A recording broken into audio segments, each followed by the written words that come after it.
Madame Dussard, Oui. c'est tous les vendredis comme ça dans la classe? Ah non, malheureusement non. On aimerait bien, c'est amusant. Ce jeu est bien. Oui, qu'est-ce qu'il y a de bien? Dis-moi, tu sais m'expliquer? Le principe est marrant. Et par exemple, tu touches ici, tu dois deviner un animal. D'accord. Un animal. Et qu'est-ce que c'est comme animal? Pour moi, ton ce avis? serait un chat. C'est donc une fin de semaine pas comme les autres à l'école du centre, à la Louvière.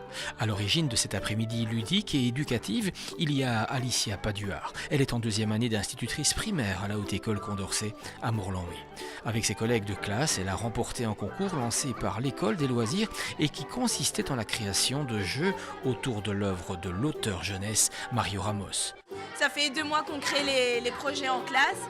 Et donc le fait de pouvoir les amener à l'école, ça a été vraiment une bonne opportunité et les enfants ont l'air contents, donc je suis tout aussi contente qu'eux. Les étudiants en réalité ont été plongés dans la difficulté dès le départ, c'est-à-dire qu'ils ont reçu des jeux qu'ils ne connaissaient pas et dont on avait ôté les règles.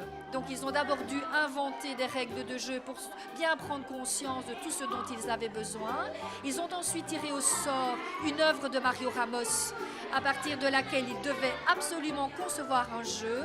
Et donc à partir de là, il y a eu tout cet aspect conception, réalisation, concrétisation. Oui, c'est chouette. Ils sont vraiment très animés, très attentifs et motivés. Il faut dire que le matériel proposé aux enfants est de grande qualité. Il est attrayant et vraiment à leur niveau et ils développent beaucoup de compétences, que ce soit le dénombrement, que ce soit la lecture, le vocabulaire. Il y a vraiment beaucoup de choses qui sont mises en œuvre. Au total, 2 heures de jeu, de pédagogie, de partage, d'enthousiasme, de dynamisme chez les petits comme chez les grands, enseignants et futurs enseignants. Défi réussi, même si au final... Qui gagne pour l'instant? Moi.